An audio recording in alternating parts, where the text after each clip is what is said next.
बिस्मिल्लाहिर्रहमानिर्रहीम अस्सलामु अलैकुम वरहमतुल्लाहि वबरकातुह।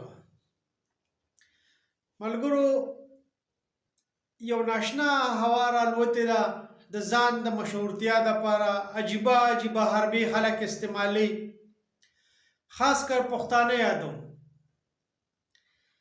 چې سنازیبه ویډیوز جوړی کی او شیر یې کی بیا وی دا زنیم څوک وی دا زما ویډیو لیک شوه، بلا قسمه خبرې پکې وکي. دوه قسمه خبرې دي، یا خو د انسان عزت بالکل نشته، یا دا انسان بی عزت دی، یا دی خدای پاک یو سټیج ته رسولی دی او دی د هغه شي قابل نه دی، خدای پاک سردلان دی راغورځي زاوال سایډ ته بوزي خدای پاک.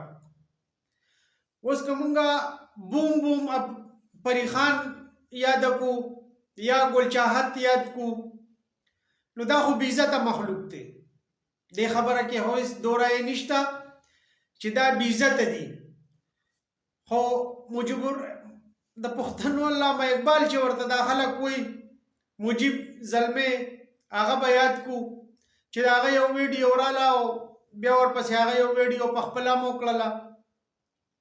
نو زه وایم مجیبه یا حقیقت دی او یا دروغ دی، هر څه چې دي، خو ته په خپل کرکټر باندې لږ سوچ وکړه چې ستا نه داسې څه قسم غلطي شوې ده چې خدای پاک پې ناراضه شوی دی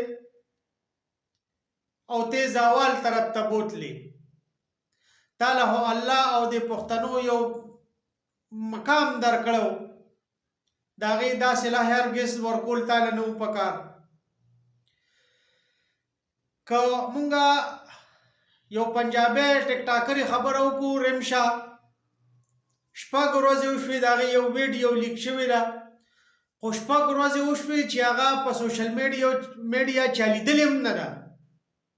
زه وایم کیدای شي زموږ نه پښتو تلي او پنجابیانو ته ټرانسفر شوي، هغې کې دومره حیا شته، هغه د خپل عزت دومره خیال کوي، خو دلته کې نه مجیب زلمې، نه فریخان، نه ګل چاهت، نه زه، نه ته، هیڅ قسم څه نه.